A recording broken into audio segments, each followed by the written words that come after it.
नमस्कार दोस्तों, आप सभी का स्वागत है हमारे YouTube channel BHU study capital पर। इस वीडियो में बात करने वाले जीके जीएस के टॉप इंपॉर्टेंट क्वेश्चंस जो आपके एग्जाम के लिए काफ़ी इंपॉर्टेंट है। दोस्तों, ये जीके जीएस का सेट 10 वीडियो है। इससे पहले मैंने और सारे वीडियो आप सभी को प्रोवाइड करा दिया है। अगर आपने नहीं देखा है तो जाकर के चैनल के प्लेलिस्ट में देख सकते हैं। ठीक है, ये BHU entrance exam 2021 BA art and social science के लिए इंपॉर्टेंट है। और दोस्तों, ये ऑल यूजी पीजी कोर्स के लिए इंपॉर्टेंट है। ऑल यूजी पीजी कोर्स का मतलब दोस्तों, आपके अगर एग्जाम में जीके जीएस से रिलेटेड क्वेश्चंस आते हैं, मैं एक बार फिर से कहता हूँ, अगर कोई भी एग्ज़ाम है या फिर आपका जो भी एग्ज़ाम है, ठीक है, आप में अगर जीके जीएस से रिलेटेड क्वेश्चंस आता है तो आपके लिए काफ़ी इंपॉर्टेंट है ये वीडियो और ये हमारा जो सीरीज चल रहा है ये भी इंपॉर्टेंट है। प्लेलिस्ट में जाइए, चेक कर लीजिए, सारे वीडियो आपको समझ में आ जाएगा कि किस तरीके से क्वेश्चंस आपके एग्जाम में आते हैं। अगर आपको सही लगता है तो आप हमारा ये सीरीज देख सकते हैं। और BA art and social science, LLB, इन सभी के लिए तो बहुत ही ज़्यादा इंपॉर्टेंट है। ठीक है दोस्तों, आप अगर हमारा पेड कोर्स ज्वाइन करना चाहते हैं तो ये दोनों व्हाट्सएप नंबर पर मैसेज कीजिए, जिससे कि सारी जानकारी आपको बता दी जाए। आपको केवल मैसेज करना है, कॉल नहीं करना है, क्योंकि बहुत ज़्यादा कॉल आ जाता है, परेशान हो जाते हैं हमारे मेंटर्स। ठीक है, तो ये नंबर मैं लिख दिया हूँ क्योंकि यहाँ पर दिखाई नहीं दे रहा है, तो आप लोग इन पर मैसेज कीजिए, अपना नाम बताइए और कोर्स का नाम बताइए। दोस्तों, हमारे जो कोर्स है बीएचयू स्टडी कैपिटल पर, इस पर ऑल यूजी पीजी यानी यूजी और पीजी दोनों का कोर्स चलाया जाता है। तो आप लोग एक बार देख सकते हैं, चैनल को विजिट कर सकते हैं। तो चलिए क्वेश्चन से स्टार्ट करते हैं दोस्तों। उससे पहले दोस्तों, मैं आप सभी को उन तीनों क्वेश्चनों के आंसर बता देता हूं जो मैंने पूछा था। तो क्वेश्चन मैंने पूछा था, मुगल वंश का अंतिम शासक कौन था? बादशाह बहादुर शाह जफर। नेक्स्ट पूछा था मैंने, मुगल वंश की स्थापना किसने की? बाबर ने की थी 1526 में। इब्राहिम लोदी को पराजित करके पानीपत का प्रथम युद्ध हुआ था। ठीक है, इब्राहिम लोदी और बाबर के बीच में, और बाबर ने ही मुगल वंश की स्थापना की थी 1526 में। ठीक है, विद्युत बल्ब का आविष्कार किसने किया था? थॉमस अल्वा एडिसन ने। और ये समाजवादी और धर्मनिरपेक्ष शब्द जो हैं ये 42वें संविधान संशोधन 1978 में जोड़े गए थे। ठीक, सॉरी 1976 में जोड़े गए थे। 1978 में क्या हुआ था ये आप लोग को कमेंट में बताना है, कौन सा संविधान संशोधन हुआ था। चलिए अपने क्वेश्चन की ओर बढ़ते हैं। तो चलिए, पहला क्वेश्चन हमारा है, निम्नलिखित में से सबसे चमकीला ग्रह कौन है? सौरमंडल का सबसे चमकीला ग्रह कौन है? सोलर सिस्टम का सबसे चमकीला ग्रह तो शुक्र है, वीनस। ये सौरमंडल का सबसे चमकीला ग्रह है। और शुक्र को कई अन्य नामों से भी जाना जाता है, जैसे भोर का तारा, सांझ का तारा, पृथ्वी की जुड़वा बहन। पृथ्वी का जुड़वा बहन इसे क्यों कहते हैं? क्योंकि ये पृथ्वी के घनत्व के आकार का है। ठीक है, सेम आकार का है, तो इसीलिए इसे पृथ्वी की जुड़वा बहन भी कहते हैं। और इवनिंग स्टार, मॉर्निंग स्टार किस प्लैनेट्स को कहते हैं? तो वीनस को कहते हैं, याद रखिएगा। बुध ग्रह जो है ये सौरमंडल का सबसे छोटा ग्रह है। ठीक है, सोलर सिस्टम का सबसे छोटा ग्रह कौन है? बुध है। और सूर्य के सबसे निकटतम ग्रह कौन है? तो वो है मरकरी, यानी कि बुध है। देख लीजिए दोस्तों, ये सन है, ठीक है, सूरज, ये मरकरी, फिर वीनस, फिर अर्थ हमारा। तो आप लोग ऐसे भी याद रख सकते हैं। सौरमंडल का सबसे बड़ा दूसरा ग्रह कौन है? शनि है। ठीक है, शनि जो है ये सौरमंडल का दूसरा सबसे बड़ा ग्रह है। और पहला जो है यानी कि सबसे बड़ा ग्रह कौन है? जुपिटर। ठीक है, बृहस्पति जो है ये सबसे बड़ा ग्रह है सौरमंडल का। ठीक है, सौरमंडल का सबसे बड़ा ग्रह का उपग्रह क्या है? ठीक है, और वो क्या है? सबसे बड़ा उपग्रह है। जैसे क्वेश्चन आपको नहीं समझ में आया होगा, सौरमंडल का सबसे बड़ा ग्रह कौन है? जुपिटर है। ठीक है, बृहस्पति है। तो बृहस्पति के पास उपग्रह है, तो कौन सा उपग्रह है जो सौरमंडल का सबसे बड़ा ग्रह है? गैनीमीड। ठीक है, तो गैनीमीड याद रखिएगा। चलिए अगले क्वेश्चन की ओर बढ़ते हैं। क्वेश्चन नंबर 2 है हमारा, स्वराज हमारा जन्मसिद्ध अधिकार है, इसे मैं लेकर के रहूंगा। यहाँ पर लाइन पूरी नहीं है, बट आप सभी को मैं समझाता हूँ, याद कर लीजिएगा। स्वराज हमारा जन्मसिद्ध अधिकार है, इसे मैं लेकर के रहूंगा, यह नारा किसने दिया था? बाल गंगाधर तिलक ने दिया था। अब मोस्ट इंपॉर्टेंट क्वेश्चन ये बनता है कि स्वराज हमारा जन्मसिद्ध अधिकार है, इसे मैं लेकर के रहूंगा, बाल गंगाधर तिलक ने कहा था, किंतु इसे कहा कहाँ था? ठीक है, इसे कहा कहाँ था? तो आप लोग याद रखिएगा, कुछ बातें मैं आप सभी को बताने वाला हूँ, ध्यान से सुनिएगा। लगभग इसी क्वेश्चन से आपका 5 से 6 क्वेश्चन कवर होने वाला है। ठीक है, देखिए 1916 में कांग्रेस अधिवेशन होता है लखनऊ में। ठीक है, लखनऊ में, और लखनऊ में जो कांग्रेस अधिवेशन होता है इसकी अध्यक्षता करते हैं अंबिका चरण मजूमदार। ठीक है, अंबिका चरण मजूमदार। और इसी में बाल गंगाधर तिलक ने भाग लिया था 1916 के कांग्रेस अधिवेशन में। और 1916 के कांग्रेस अधिवेशन लखनऊ में ही बाल गंगाधर तिलक ने कहा था कि स्वराज हमारा जन्मसिद्ध अधिकार है, इसे मैं लेकर के रहूँगा। ठीक है, तो ये सारी बातें हुई।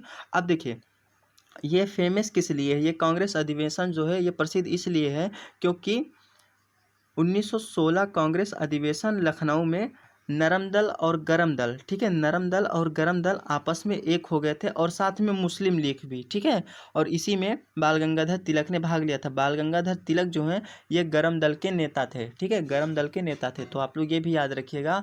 और कांग्रेस का जो एक अधिवेशन हुआ था, कब हुआ था ये आप लोग को कमेंट में बताना है। जिस अधिवेशन में, सूरत का अधिवेशन था ये मैं बता दे रहा हूँ आप सभी को, और जिसमें नरम दल और गरम दल बट गए थे, यानी कि कांग्रेस का 2 दल हो गया था, नरम दल गरम दल। तो ये कब हुआ था, इसका डेट आप लोग को कमेंट बॉक्स में बताना है, ठीक है। तो आप लोग को यहाँ पर इतना सारा क्लियर हुआ। चलिए अगले क्वेश्चन की ओर बढ़ते हैं। क्वेश्चन नंबर 3 है, कथकली किस राज्य का शास्त्रीय नृत्य है। जो कथकली डांस है यानी नृत्य है वो किस राज्य का शास्त्रीय नृत्य है। तो केरल का है, ठीक है, सी ऑप्शन सही हो जाएगा।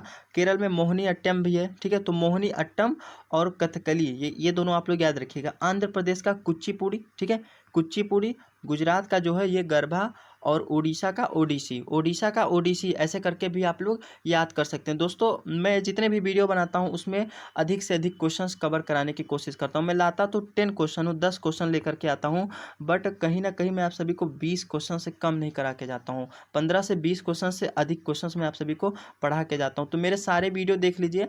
वीडियो पसंद आ रही है तो लाइक कीजिए, चैनल को सब्सक्राइब कीजिए और बेल आइकन को प्रेस कर लीजिए, जिससे कि आगे आने वाली वीडियो नोटिफिकेशन मिलती रहे। पेड कोर्स ज्वाइन करना है तो जो नंबर मैंने बताया ऊपर, तो उस पर मैसेज कीजिए, अपना नाम बताइए, सब कुछ करिए जो भी है। चलिए अपने क्वेश्चन की ओर बढ़ते हैं। क्वेश्चन हमारा है, निम्नलिखित में से यानी कि निम्न में से हरिप्रसाद चौरसिया का किस वाद्य यंत्र से संबंध है, ठीक है।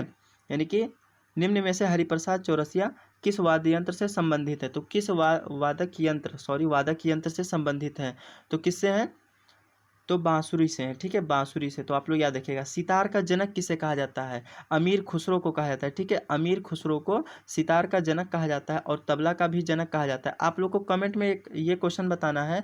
देखिए कमेंट कर देंगे ना तो आपका ही प्रॉफिट है, क्योंकि जब लिखोगे तो वहाँ पर याद हो जाएगा।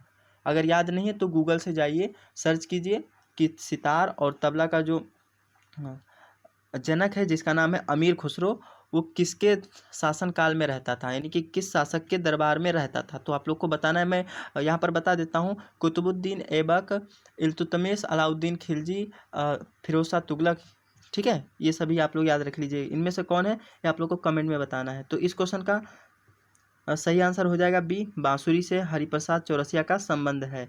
अगला क्वेश्चन है मोस्ट इंपॉर्टेंट क्वेश्चन है दोस्तों, इकोनॉमिक्स से ये क्वेश्चन है, निम्नलिखित में से खेतड़ी किस उद्योग के लिए प्रसिद्ध है। खेतड़ी एक है उद्योग, ये किसके लिए प्रसिद्ध है, तो ये प्रसिद्ध है तांबे के लिए, ठीक है, तांबे के लिए खेतड़ी प्रसिद्ध है। और लोहे के लिए मैंने लास्ट वीडियो में बताया था सेट 9 में, ये मैं नहीं बताने वाला हूँ, जा करके देख लीजिए, ठीक है। जिन्होंने देखा है वो तो याद कर ही होंगे। सोना के लिए प्रसिद्ध है कोलार, ठीक है, कोलार जो है ये सोना के लिए प्रसिद्ध है। 2019 में क्वेश्चन आया था, ठीक है। कोलार जो है किसके लिए प्रसिद्ध है, सोना के लिए प्रसिद्ध है। जाइए पेपर उठा करके देख लिए 2019 का। और हीरा के लिए कौन सा स्थान प्रसिद्ध है, पन्ना, जो कहाँ पर है, मध्य प्रदेश में। और जो कोलार मैंने बताया कहाँ पर है, ये स्थित है कर्नाटक में, ठीक है, कर्नाटक में स्थित है। तो आप लोग ये याद रखिएगा, ठीक है। 3 से 4 क्वेश्चंस कवर हो रहे हैं। तो इस क्वेश्चन का कौन सा ऑप्शन सही होगा, तांबा सही होगा, यानी कि खेतड़ी उद्योग जो है ये किसके लिए प्रसिद्ध है, तांबा के लिए प्रसिद्ध है। चलिए अगले क्वेश्चन की ओर बढ़ते हैं। क्वेश्चन नंबर 6 है दोस्तों, देखिए क्वेश्चन नंबर 6 है, ब्रह्म समाज की स्थापना किसने की, ब्रह्म समाज की स्थापना किसने की। तो राजा राम मोहन राय ने ब्रह्म समाज की स्थापना की। आर्य समाज की स्थापना किसने की थी, दयाराम सरस्वती ने की थी, ठीक है, दयानंद सरस्वती ने आर्य समाज की स्थापना की थी। और ब्रह्म समाज की स्थापना किसने की थी, राजा राम मोहन राय ने की थी। कब की थी, तो ये की थी दोस्तों, इसका डेट आप लोग को याद रखना चाहिए, 20 अगस्त, अभी आने वाला है 20 अगस्त 1800, ठीक है, 1828 में ब्रह्म समाज की स्थापना। तो क्वेश्चन नंबर 7 है दोस्तों, निम्नलिखित में से श्रीनगर किस नदी के किनारे स्थित है। श्रीनगर किस नदी के किनारे स्थित है, जम्मू कश्मीर की राजधानी है, तो ये झेलम नदी के किनारे स्थित है, ठीक है, झेलम नदी के किनारे स्थित है।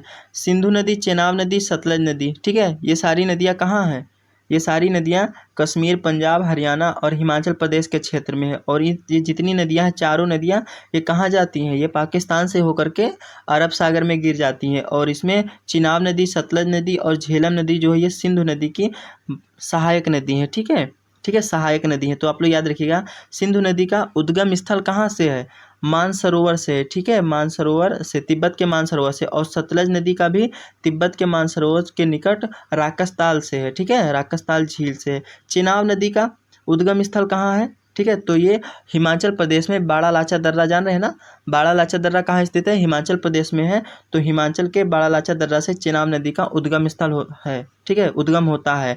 और झेलम नदी का उद्गम कहाँ से होता है, यानी कि इसका उद्गम स्थल कहाँ है, तो ये पीर पंजाल दर्रा।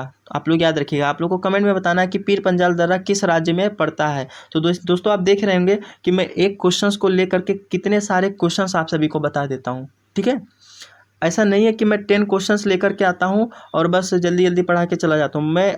आप यहाँ पर वीडियो थोड़ा सा अब लंबी हो रही है, क्योंकि पहले जो मैं वीडियो बनाता था 7 मिनट 8 मिनट, इससे ज़्यादा नहीं होता था। मैं अब और भी ज़्यादा एक्स्ट्रा फैक्ट जोड़ने की कोशिश कर रहा हूँ। देखिए, जब आप कभी भी क्वेश्चंस का जो आंसर होता है मल्टीपल चॉइस का, जैसे यहाँ पर 4 ऑप्शन दिया हुआ है, इनको आप अगर कनेक्ट करके पढ़ोगे ना तो काफ़ी बेनिफिट होने वाला है, ठीक है।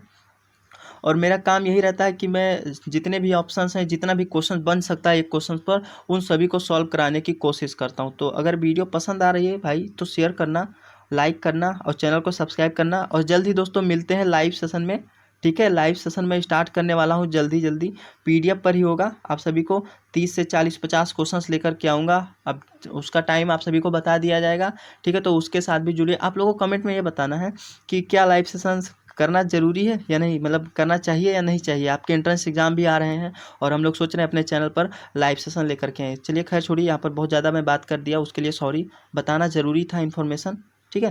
देखिए क्वेश्चन नंबर 8 है, निम्न में से किस नदी को वृद्ध गंगा के नाम से जानते हैं, ठीक है। वृद्ध गंगा के नाम से यानी कि बूढ़ी गंगा के नाम से किस नदी को जानते हैं, तो गोदावरी नदी को जानते हैं, ठीक है।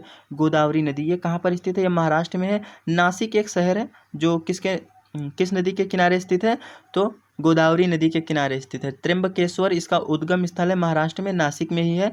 तो आप लोग ये भी याद रखिएगा, ठीक है। कावेरी नदी, ये भी कावेरी नदी एकमात्र ऐसी नदी है जिसमें हमेशा जल भरा रहता है, ठीक है। तो आप लोग याद रखिएगा, दक्षिण भारत की जो नदियां हैं ये सब क्या हैं, ये मौसमी नदियां हैं, ठीक है।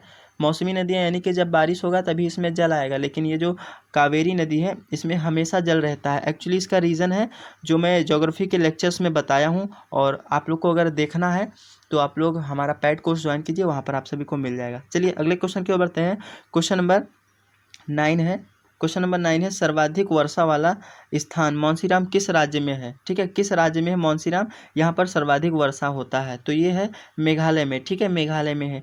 गारो खासी, ठीक है, गारो खासी ये जो है ये कहाँ पर स्थित है, पहाड़ियाँ है ये, तो ये स्थित है मेघालय में। और देखिए बारिश का असली जो रीज़न है वो गारो खासी ही है। एक्चुअली क्या होता है, देखिए यहाँ पर मैप में बनाता हूँ, मैप ये है, जब मानसून की शाखा आती है तो ये किधर चली जाती है, ये चली जाती है बंगाल की खाड़ी होते हुए इधर पर। तो यहाँ पर जब पूर्वी भारत में एंटर करती है तो जाकर के गारो खासी की पहाड़ियों से टकराती है, ठीक है। यहाँ पर टकराती है और जिसके कारण उत्तर पूरब भारत में इधर और पश्चिमी साइड में बहुत ज़्यादा बारिश होता है, ठीक है, बहुत ज़्यादा बारिश होता है।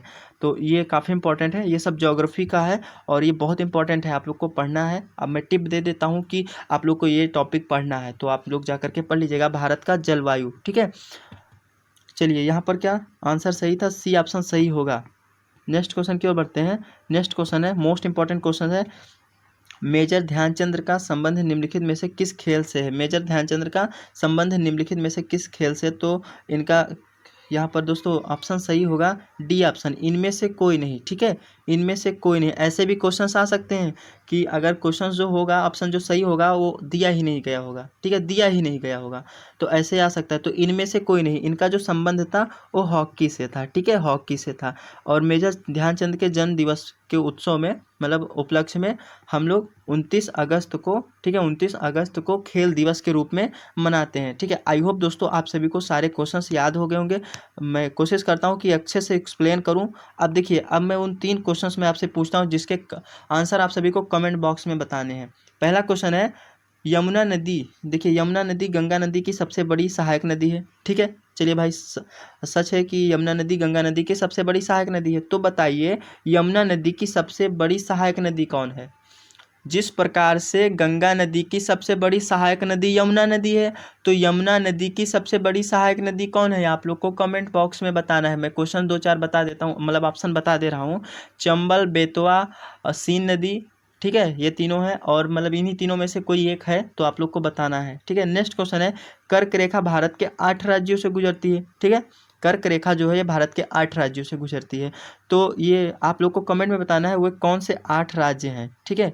8 राज्यों के नाम बताने हैं। कहोगे कि कितना सर कमेंट करवाते हो आप, बट भाई आप सभी के लिए ही सही है। आप लोग कमेंट करोगे तो आप लोग को याद होगा, तो प्लीज़ कीजिएगा कमेंट। नहीं करेंगे फिर भी आओ अपना लॉस करेंगे, हमारा नहीं लॉस करेंगे। हमारा काम है, हम नेक्स्ट वीडियो में बता भी देंगे। नेक्स्ट क्वेश्चन है, ये देखिए, आर्य भारत में किस दर्रे से प्रवेश किए थे। जैसा मैंने ऊपर बताया था कि दयानंद सरस्वती ने बताया था कि तिब्बत से आए थे, तो ये किस दर्रे से भारत में आए थे ये आप लोग को कमेंट में बताना है, ठीक है।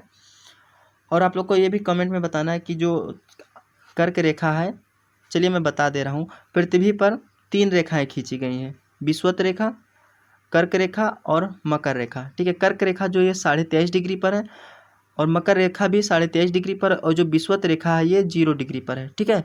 आप लोग को देखिए एक क्वेश्चन यहाँ पर बनता है कि वह कौन सा महाद्वीप है, ठीक है, कौन सा कॉन्टिनेंट है जहाँ से तीनों रेखाएं गुजरती हैं। तो कौन सा महाद्वीप है, तो वो है अफ्रीका है, ठीक है। दक्षिण अफ्रीका तो एक देश है, अफ्रीका महाद्वीप से तीनों रेखाएं गुजरती हैं। कौन कौन, कर्क रेखा, विषुवत रेखा और मकर रेखा, ठीक है। विषुवत रेखा 0 डिग्री पर है, तो ये आप लोग याद रखिएगा।